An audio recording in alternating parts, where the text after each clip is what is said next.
కుర్రదానా నువ్వు ఎంత పని చేశావే కుర్రదానా ఏ మందు చల్లావే ఎరిదానా నువ్వు ఎంత పని చేశావే కుర్రదానా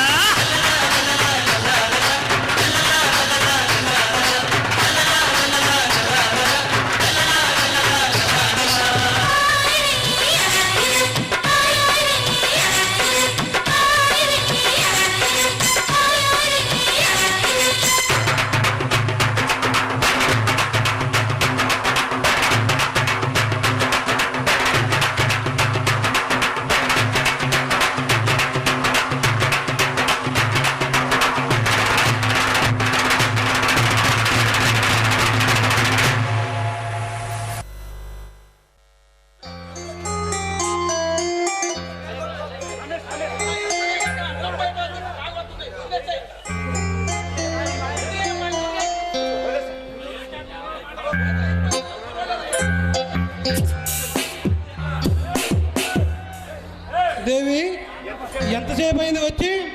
నేను ఎప్పుడొస్తా మీకెందుకు లేండి. ఆహా, దేవి గారు అలకలో కూడా అందంగా ఉన్నారే. ఈ పొగడ్తలకే తక్కువ లేదు. నాకు తెలిసి దారిలో ఏ గర్ల్ ఫ్రెండ్ అయినా కనిపించుండాలి. వారితో మాట్లాడి వచ్చేసరికి ఈ టైం అయింది. అప్పుడే అనుమానం మొదలైందన్నమాట. అయినా ఇంత అందమైన నువ్వుండగా వేరే అమ్మాయి ఎందుకు? మరైతే నేను ఫోన్ చేసినప్పుడు మీరు వచ్చినప్పుడు. చూడు దేవి, అనుకున్నవన్నీ అనుకున్నట్టే జరుగుతాయా? అనుకున్నవన్నీ అంటున్నారు అంటే మీరు నన్ను నిజంగానే ప్రేమించలేదా? అరే, అన్నిటికీ అనుమానమైతే ఎలా? అభిమానిగా నన్ను చేరి నన్నే నీ అభిమానిగా మార్చుకున్నా నీ పట్టుదల ఫెంటాస్టిక్. అదేగా మీ అలుసు. నాకు తెలుసులేండి. టీవీలో మిమ్మల్ని చూసిన దగ్గర నుంచి ఎప్పుడెప్పుడు ప్రేమించాలా, మీకు ఎప్పుడు దగ్గర అవ్వాలా అనే ఉండే నా కోరికను ఈ రోజుకి సాధించుకున్నాను. నాది అనుకున్న దాన్ని ఎవరైనా చూసినా తాకినా నా ఒళ్ళంతా మంటే అది నాకే చెందాలనేదే నా ఆశ. దాంట్లో తప్పే ఉంది? చూడు దేవి, ప్రతి మనిషికి అలాంటి మనస్తత్వమే ఉంటుంది. కానీ పరిస్థితులను బట్టి నడవాలి. అంటే నేను స్టేజ్పై పాటలు పాడటం నా హాబీ. అలాంటిది నన్ను ఎందరికో నచ్చవచ్చు, నాతో నీకు మాదిరి ప్రేమతో మాట్లాడవచ్చు, ముట్టుకోవచ్చు. మరి వాళ్ళ విషయంలో రాజా, ఎస్ దేవి, మనం ఎదుటి వారిని ఏ ఉద్దేశంతో చూస్తామో ఆ మనిషి అలాగే కనపడతాడు. చూసే ఉద్దేశంలో తేడాలే కానీ ఎదుటి మనిషి ప్రవర్తన బట్టి కాదు. అనుమానం మనిషికి ఉండటం సహజం. అయితే నమ్మకం అనే ఆయుధంతో దాన్ని ఎదుర్కోవాలే తప్ప ప్రతి విషయాన్ని భూతత్వంలో చూడటం మంచి వాళ్ళ లక్షణం కాదు. సారీ రాజా, నన్ను క్షమించు. I'm extremely sorry. దేవి, సహజంగా ఆడవారిలో ఉండే సహజ గుణాలే నీలోనూ ఉన్నాయి. అందులో నీ తప్పేమీ లేదు. Keep it up. ఇప్పుడు మీరు నిజంగా నాకు కొందరిలోనే అగ్నిగణులు, మరికొందరు అన్నిటిలోనూ మహాజ్ఞులు అన్నట్టుగా మీరు నాకు నిజమైన రాజాలా కనిపిస్తున్నారు. దేవి గారు, మరీ నన్ను పొగుడుతున్నారే? లేదు రాజా, నాలో ఉన్న పెంకితనాన్ని తుడిచేసి నన్ను మామూలు మనిషిని చేశావు. I love you Raja, I love you so much. Devi, రేపు ఉదయం నుండి నీకు కనిపించనేమో. ఎందుకని?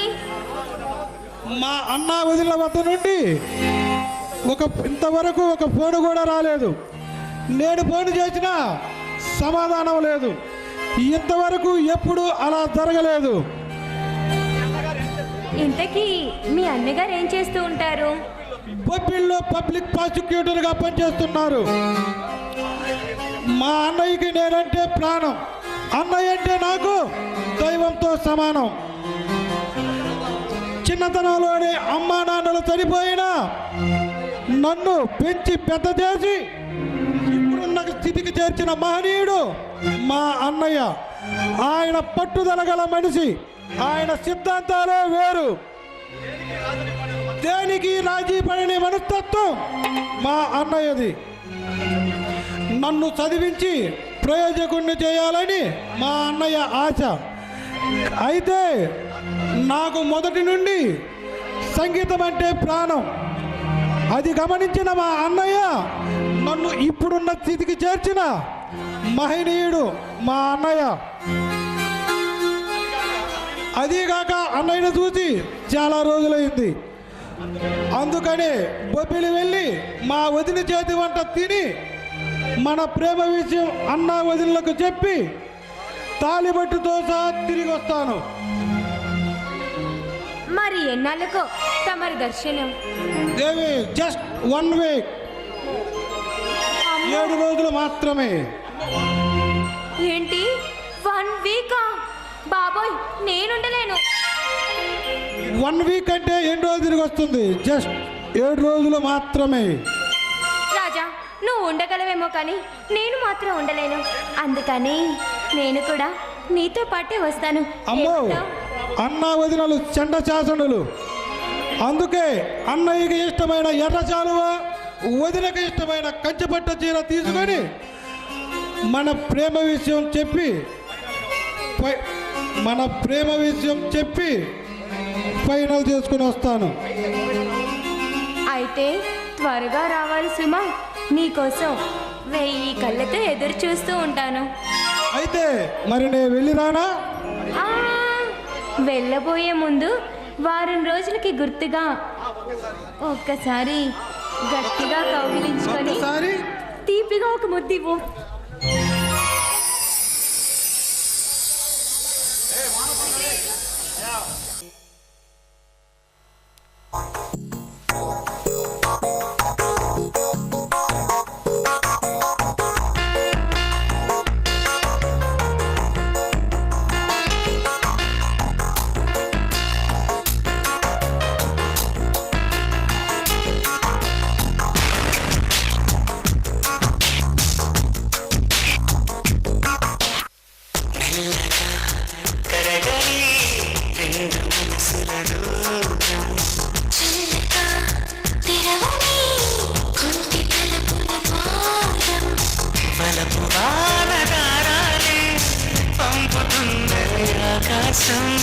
చిరుకు పూల హారాలే అల్లుకున్నది మన కోసం.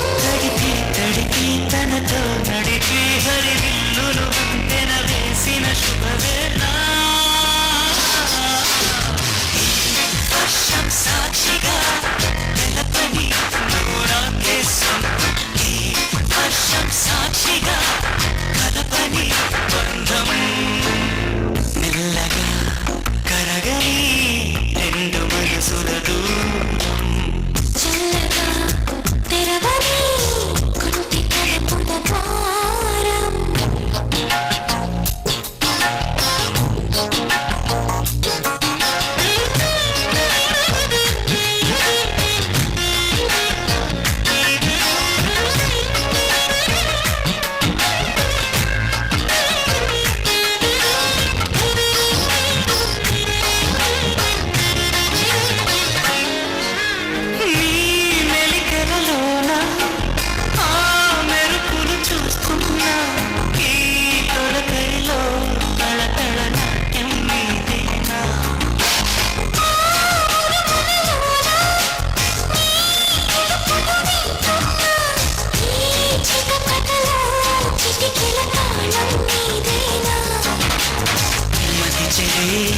దాహమై అనుసరించి వస్తున్నా.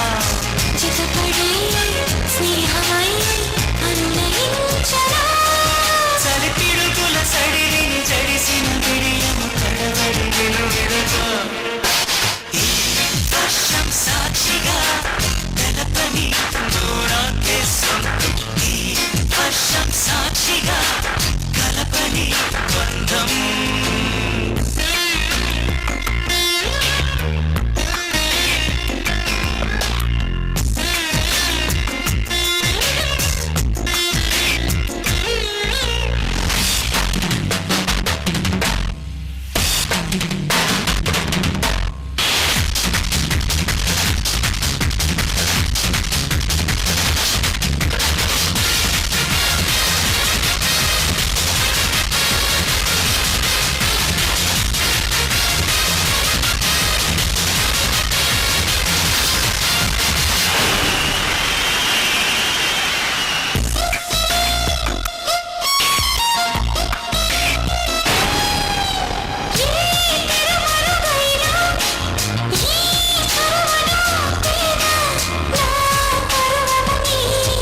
వలలే వద్దరి ముట్లు వేయనా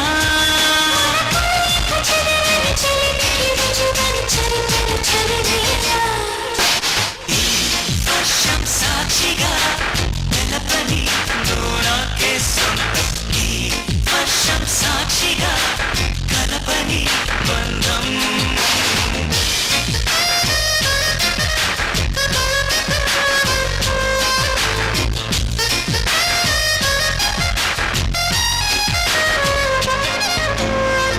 మెల్లగా కరగని పెన్ను మనసుల దూరం చల్లగా తెరవని కుంటి తలుపుల ద్వారం బలపు వాడదారాలే పంపుతున్నది ఆకాశం చిరుకు పూల హారాలే అల్లుతున్నది మన కోసం తడిపి తడిపి తనతో నిలిపి హరివిల్లును వంతెన వేసిన శుభవేళ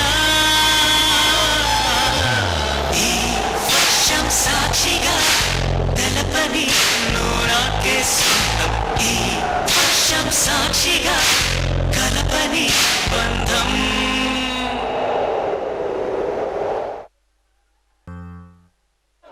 హలో ప్రేక్షక దేవుళ్లకు సంక్రాంతి శుభాకాంక్షలు. మాకు ఈ అవకాశం ఇచ్చిన మా ఆర్టిస్ట్ మీనా గారికి, మేడం కల్పన గారికి మరొకసారి కృతజ్ఞతలు తెలుపుకుంటూ మాకు చిన్న సన్మానం చేస్తున్న మా ఆర్గనైజర్స్ స్టేజ్ మీదకి రావాల్సిందిగా కోరుచున్నాం. డ్యాన్స్ మాస్టర్ చక్రి ఎక్కడున్న స్టేజ్ మీదకి రావాలి.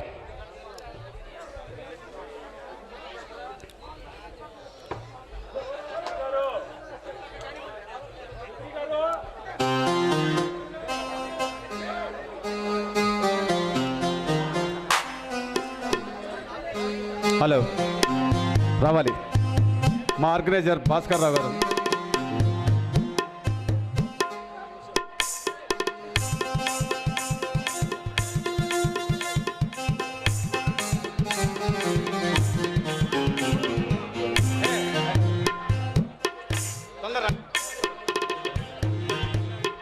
చక్రి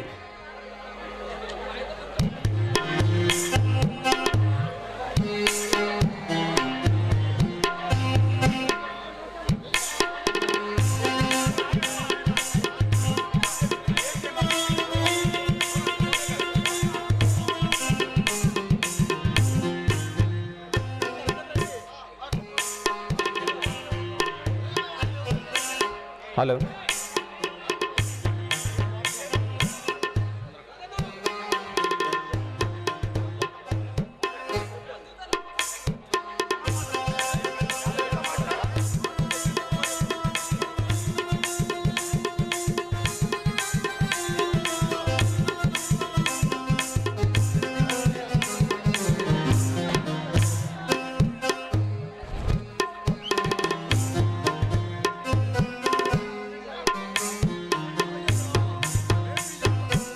హలో కళ అనేది ఒక సముద్రం ఉంటుంది, నటన అనేది నీటి పుడక లాంటిది. వీటికి ఎన్నో అలలు ఉంటాయి. నాకు ఈ అవకాశం ఇచ్చిన మా కమిటీ సభ్యుల తరపున, మా ఆర్గనైజర్ తరపున, ప్రేక్షక దేవుళ్ళ తరపున మరొకసారి కృతజ్ఞతలు తెలుపుకుంటూ, నాది గుంటూరు జిల్లా గురజాల మండలం తేలుకొట్ల గ్రామం పల్నాడు నుంచి వచ్చానండి. ప్రేక్షక దేవుళ్ళకి మరొక్కసారి సంక్రాంతి శుభాకాంక్షలు తెలుపుతూ కృతజ్ఞతలు తెలుపుకుంటూ సెలవు తీసుకుంటున్నాను.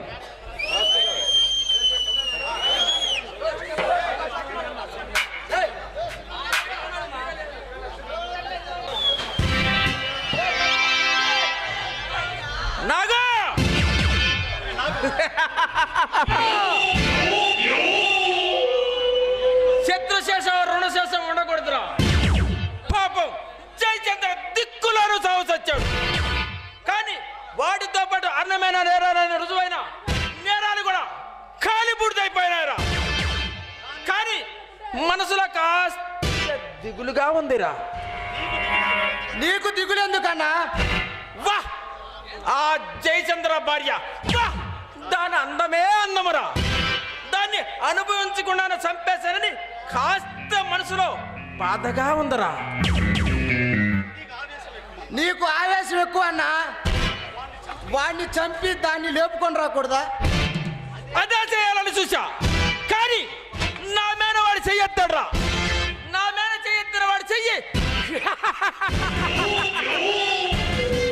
తెగాల్సిందేగా. ముంబై మాఫియా లీడర్ మస్తాన్ అలాగే చంపి మనకు రావాల్సిన సరుకు నష్టపోయామన్నా. ఒరే రఘు, వాడు నా మీద చెయ్యొద్దాడు రా. వాడు ముంబైకే దాదా కావచ్చు. వాడు కింద 100 మంది రౌడీలు ఉండొచ్చు, కానీ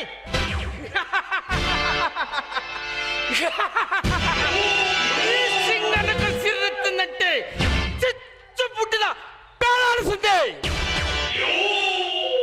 అందుకే నాతో కయ్యానికి దిగి కాలిబుడిదైపోయాడు రా. ఏ కాందాదా అన్నా వెళ్ళిన పని ఎంతవరకు వచ్చింది? ఈ కాందాదా వెళ్ళిన పని పండే కానీ కాయే కాదన్నా. శభాష్! మా గ్యాంగ్కి మూలస్తంభాల నిరాశ నిగ్రహంలా నిలబడి ఉన్నారు. మా కన్నిటికి చేరువద్దు, మా గ్యాంగ్కి దగ్గర అవుతున్నారు. శభాష్! మాకేం తక్కువన్నా, అనుక్షణం మమ్మల్ని చూసుకోవడానికి మీరుండగా. ఖాన్ నాగో అన్నా. ఈ రోజు ఎందుకో ఆడ కాది మీద మనసు పడిందిరా. అన్న ఒక్క పోరి ఉందన్నా.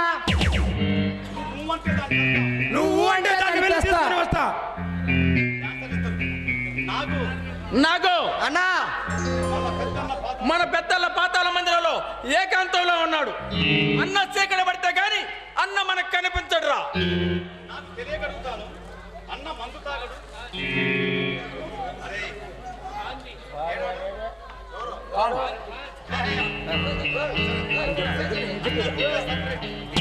అన్న రూటే సపరేట్ రా.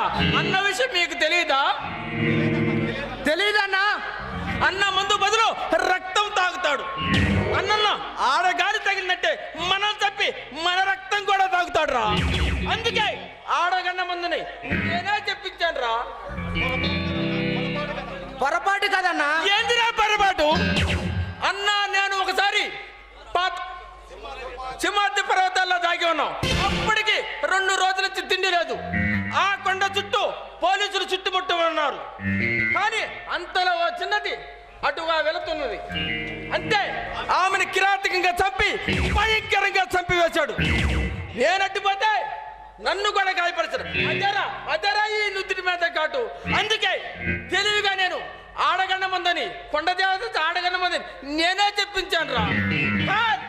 నాకు అన్నా పోరీని పిలవరా.